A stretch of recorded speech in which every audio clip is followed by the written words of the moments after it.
হরে কৃষ্ণ। চলুন শ্রোতা বন্ধুরা, যারা আমার ভিডিও দেখছেন, শাস্ত্রের কথা এবং প্রত্যেকটা কথার মধ্যে কিছু না কিছু জ্ঞান আছে। আমি এই জ্ঞানগুলো দেওয়ার চেষ্টা করছি, কারণ হিন্দুরা নিজেদের শাস্ত্রজ্ঞান থেকে দূরে রয়েছে। আজকে আমি আপনাদের কাছে বলবো, এই যে পঞ্চপাণ্ডব আর দ্রৌপদী যখন স্বর্গে যাচ্ছিলেন, কার কি পাপ ছিল, দ্রৌপদী কি পাপ করেছিল যে দ্রৌপদী সবার আগে পড়ে গেল, এরকম কার কি পাপ ছিল সেগুলো আমি আপনাদের বলবো। লাস্টে যুধিষ্ঠির গিয়ে কি দেখলেন, চলুন শুরু করা যাক। নমস্কার। মহাভারতের যুদ্ধ তো শেষ হলো, কৌরব বংশ ধ্বংস হয়ে গেল, যুধিষ্ঠির রাজ সিংহাসনে বসলো, সব কিছু ঠিকঠাক হয়ে গেল। তখন কৃষ্ণ দ্বারকায় চলে গেল। দ্বারকা গান্ধারী যে অভিশাপ দিয়েছিল যে যেমনভাবে কুরুবংশ ধ্বংস হয়ে গেছে, ঠিক সেইভাবে একদিন যদুবংশ ধ্বংস হয়ে যাবে। তো একদিন দ্বারকা সমুদ্রের তলায় চলে গেল। কৃষ্ণ মারা গেল পায়ে তীর বিদ্ধ অবস্থায়। এই যে এদিকে এগুলো যখন হচ্ছে, এদিকে তখন যুধিষ্ঠির তখন সিংহাসনে বসা। যখন যুধিষ্ঠিরের কাছে খবর আসলো যে কৃষ্ণ আর নেই, আমাদের প্রভু চলে গেছে ধাম ছেড়ে, আমাদের এই জগৎ ছেড়ে মহাপ্রভু যখন চলে গেছে, তা প্রভু চলে যাওয়াতে যুধিষ্ঠির ঠিক করলো যে তাহলে আমাদের আর এখানে কোনো আর দরকার নেই। তখন তিনি ঠিক করলেন, পরীক্ষিত তখন বড় হয়ে গেছে, তিনি ঠিক করলেন পরীক্ষিতকে রাজ্যের ভার দিয়ে তিনি স্বর্গের পথে হাঁটবেন। তাতে পঞ্চপাণ্ডব বা দ্রৌপদী বলল, আমরাও দাদা আপনাদের সঙ্গেই যাব। যথারীতি যুযুৎসু যে ছিল, যুযুৎসুকে পুরো রাজ্যের দেখভালের কাজ দিয়ে পরীক্ষিতকে রাজা বানিয়ে যুধিষ্ঠির তার ভাইদের নিয়ে দ্রৌপদীকে নিয়ে স্বর্গের পথে রওনা হলেন। স্বর্গের পথে যেতে যেতে তারা প্রথমে বন জঙ্গল পাহাড় পেরিয়ে তারা ধুধু বালি মরুভূমি পেরিয়ে লাল সাগরে উপস্থিত হলো। লাল সাগরের ওখান থেকে তারা ভগবান হিমালয়ের দিকে যেতে থাকলো। সেখানে শিবের দেখা পেল। সেখান থেকে তারা আবার হাঁটা শুরু করলেন। সেখান থেকে পথ নির্দেশ দিলেন আমাদের দেবাদিদেব মহাদেব, তাদের পথ নির্দেশ দিলেন যে কোন পথে স্বর্গ আছে, সে পথে হাঁটা শুরু করলেন। এবং চলতে চলতে যুধিষ্ঠির সঙ্গে তখন একটা কুকুরও ছিল। তখন একবার ভীম জিজ্ঞাসা করলো, দাদা আপনার সাথে সাথে একটা কুকুর চলছে। তখন যুধিষ্ঠির বলল, ওকে চলতে দাও, ও আমার ভক্ত।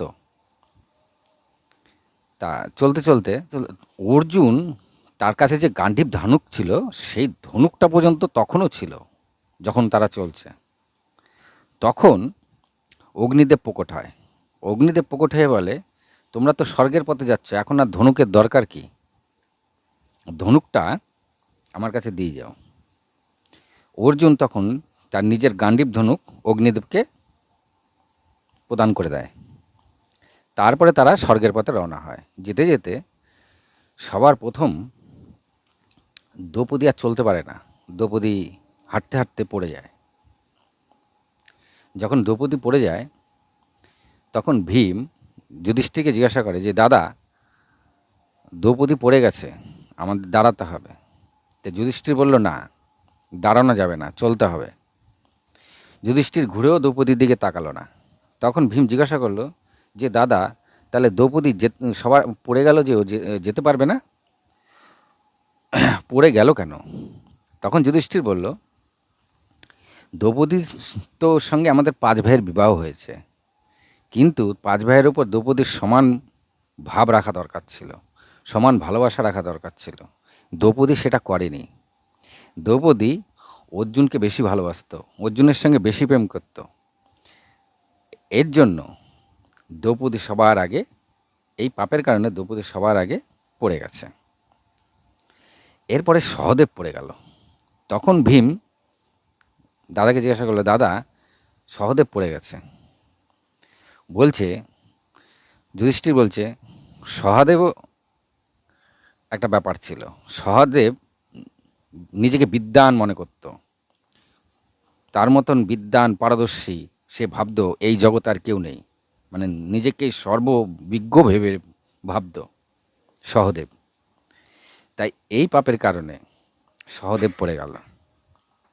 এরপরে চলতে চলতে নকুলও পড়ে গেল, মানে আর চলতে পারছে না, আর সব ক্লান্ত হয়ে পড়ে যাচ্ছে।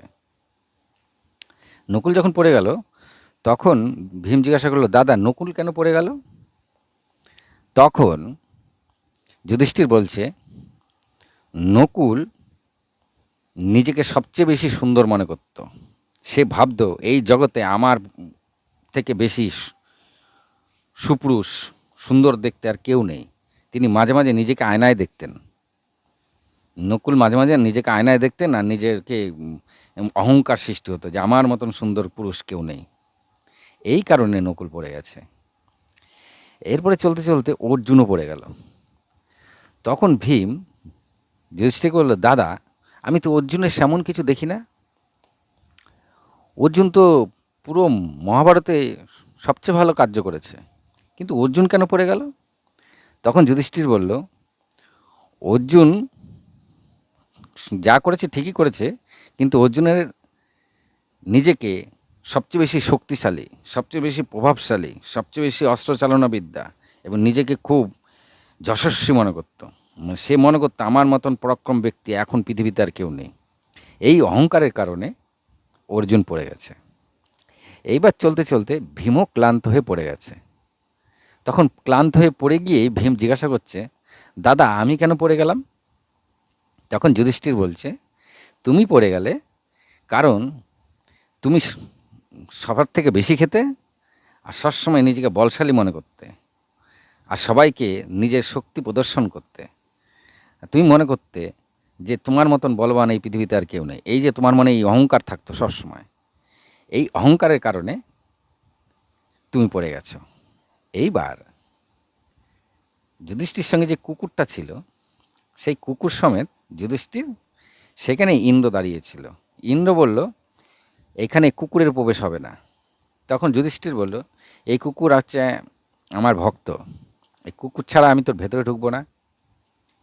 তখন ইন্দ্রদেব বলল, না, কুকুর সমেত স্বর্গের দুয়ার ঢোকা যাবে না। সেই কুকুর আসলে কে ছিল? সেই কুকুর ছিল যমরাজ। যমরাজ যখন নিজের রূপে আসলো তখন ইন্দ্র তাকে নমস্কার দিয়ে বলল, আচ্ছা আচ্ছা আমি বুঝেছি। তখন যুধিষ্ঠির স্বর্গলোকে প্রবেশ করলো। স্বর্গলোকে প্রবেশ করে সেখানে তিনি দুর্যোধনকে দেখতে পান। দুর্যোধনকে দেখতে পেয়ে তিনি ক্ষিপ্ত হয়ে যান। যুধিষ্ঠির বলে, যার কারণে এত কিছু হলো, যার কারণে এত লক্ষ লক্ষ লোক মারা গেল, যার কারণে পুরো ভারতবর্ষ তছনছ হয়ে গেল, যার কারণে আমাদের ভাইদের মধ্যে এরকম অবস্থা হলো, যে দ্রৌপদীর এত কিছু করলো, সে স্বর্গের সিংহাসনে বসে আছে, মানে অন্যান্যদের সঙ্গে দুর্যোধনও বসেছিল। তা যুধিষ্ঠির বলল, এমন ব্যক্তির সঙ্গে আমার স্বর্গের দরকার নেই, বরং আমার ভাইরা যেখানে আছে সেখানে আমাকে নিয়ে চলুন। তখন নারদ সেখানে উপস্থিত ছিল। নারদ বলল, না, দুর্যোধন এখানে স্বর্গলোক পেয়েছে ঠিকই, কিন্তু দুর্যোধন শাস্তি পেয়ে এসছে। তোমরা তো ৩৬ বছর রাজত্ব করেছ মহাভারত যুদ্ধের পরে। এই ৩৬ বছরের মধ্যে দুর্যোধন তার যতটা শাস্তি পাওয়ার সে শাস্তি ভোগ করে এখন সে স্বর্গে এসছে। তা যুধিষ্ঠির বুঝলো। বোঝার পরে তিনি বললেন, ঠিক আছে, আমার ভাইরা কোথায় আছে আমি সেখানে যাব। তখন এক দূতের মাধ্যমে ভাইরা যে নরকের যেখানে রয়েছে সেখানে যুধিষ্ঠিরকে নিয়ে গেছে। তো যুধিষ্ঠির হাঁটতে হাঁটতে দেখলো সেখানে অন্ধকার আর চারিদিক দিয়ে পচা দুর্গন্ধ আসছে। তখন তিনি দূতকে জিজ্ঞাসা করলেন, এত দুর্গন্ধময় কেন? তখন দূত বলল, যদি আপনি আর যেতে না চান তাহলে যাওয়ার দরকার নেই, চলুন আমরা ফিরে যাই। যখন ফিরে যাবে তখন যুধিষ্ঠির কান্নার আওয়াজ পায়। তা কান্নার আওয়াজ পেয়ে দূতকে বলে যে আমি দেখতে চাই এই কান্নাটা কারা কাঁদছে। সেখানে গিয়ে দেখে তার যে 4 ভাই আর দ্রৌপদী অগ্নির মধ্যে দাঁড়িয়ে আছে এবং তারা ওখান থেকে কান্নাকাটি করছে। তখন সে দূতকে বলল যে আমার ভাইরা এরকম অগ্নির মধ্যে দাঁড়িয়ে আছে কেন? বলে সেটা খুব দূত বলল সেটা একটা সাময়িক, তারা খুবই কিঞ্চিত পরিমাণ পাপ করেছে, তাই তাদের কিঞ্চিত পরিমাণ নরকভোগ করতে হচ্ছে। তো যথারীতি সে সময় ইন্দ্র ওখানে চলে এসছে। ইন্দ্র আসার পরে ফটাফট সেখানকার সিচুয়েশান চেঞ্জ হয়ে স্বর্গ মতন হয়ে গেছে। যখন যুধিষ্ঠির বলল, এই যে পচা দুর্গন্ধ অন্ধকার কোথায় চলে গেল, আমি আবার কি করে স্বর্গে চলে আসলাম, তখন ইন্দ্র হেসে যুধিষ্ঠিরকে বলল যে তোমার স্থান স্বর্গলোকেই, কিন্তু তুমি একবার খালি একটু মিথ্যা কথা বলেছিলে, যার জন্য তোমাকে নরক দর্শন করতে হলো। তুমি হাতির অশ্বত্থামা মারা গেছিল বলে সেই চালাকি করে তুমি অশ্বত্থামা মারা গেছে বলেছিলা, তাতে দ্রোণাচার্যকে হত্যা করার জন্য। এইটুক কারণে তুমি নরক দর্শন করলে। আর তোমার 5 ভাইকে তুমি যে আগুনে দাঁড়াতে দেখলে, তারা আগুনে দাঁড়িয়ে কেউ কষ্টভোগ করেনি, তারা সোজাসুজি স্বর্গে এসছে। আসলে তখন যুধিষ্ঠির স্বর্গে তাদেরকে দেখে খুব আনন্দ পেল, এবং সেখানে দেখল যে অর্জুনকে দেখতে অনেকটা ইন্দ্রর মতন লাগছে, ভীমকে দেখতে পবনদেবের মতন লাগছে, নকুল সহদেবকে অশ্বিনী কুমারদের মতন লাগছে, নিজের দিকে তাকিয়ে দেখে নিজেকে ধর্মরাজের মতন লাগছে। তখন সে আনন্দ পেল যে, আর দ্রৌপদীও সেখানে লক্ষ্মীর রূপের দাঁড়িয়ে আছে, লক্ষ্মীর পাশে, মানে লক্ষ্মীর রূপ ছিল দ্রৌপদীর রূপ, তা লক্ষ্মীর রূপে দাঁড়িয়ে আছে দ্রৌপদী। আমি আগে একটা ভিডিওতে বলেছি দ্রৌপদী কিন্তু দেবকন্যা ছিল, যাই তাই না, আগুন থেকে জন্ম নিয়েছে, কারো গর্ভে জন্ম নেয়নি। সীতামাতা যেমন মাটির থেকে জন্ম নিয়েছে, কারো গর্ভে জন্ম নেয়নি। রাধা রাধা যেমন পদ্ম ফুলে জন্ম নিয়েছে, কারো গর্ভে জন্ম নেয়নি। নানান ব্যাপার আছে, ভুলভাল ভাবলে হবে না, ভালো করে বুঝতে হবে ব্যাপারটা। তা সেখানে দেখে তখন যুধিষ্ঠির খুব আনন্দ পেল যে না, তার ভাইরা এখন স্বর্গেই আছে। তো ঘটনাটা হচ্ছে, তারা সব পড়ে গেছিল কেন? পাপের কারণে নিশ্চয়ই পড়েছিল, কিন্তু এখানে একটা পেছন কথা আছে। কথাটা হচ্ছে এই, জীবিত অবস্থায় কেউ স্বর্গে যেতে পারে না। তাহলে যুধিষ্ঠির কী করে জীবিত অবস্থায় স্বর্গে গেল?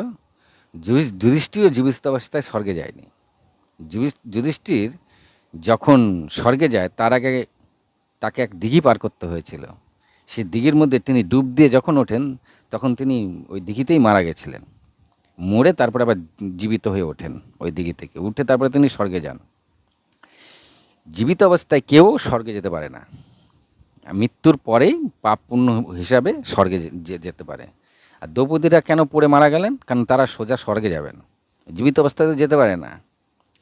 আর যুধিষ্ঠির কেন সবার পরে গেলেন? কারণ যুধিষ্ঠির সঙ্গে যমরাজ ছিল, যমরাজ যুধিষ্ঠির পিতা ছিল। তাহলে এই কারণেই, দ্রৌপদীর এই পাপের কারণেই দ্রৌপদী পড়ে গেছিল, জীবিত অবস্থায় যুধিষ্ঠির সমান সমান যেতে পারেনি। তাহলে আজকে এই পর্যন্তই। হরে কৃষ্ণ। আপনারা ভালো থাকুন, সুস্থ থাকুন, ঠাকুরের নাম গান করুন, খুব আনন্দে থাকুন। হরে কৃষ্ণ, হরে কৃষ্ণ।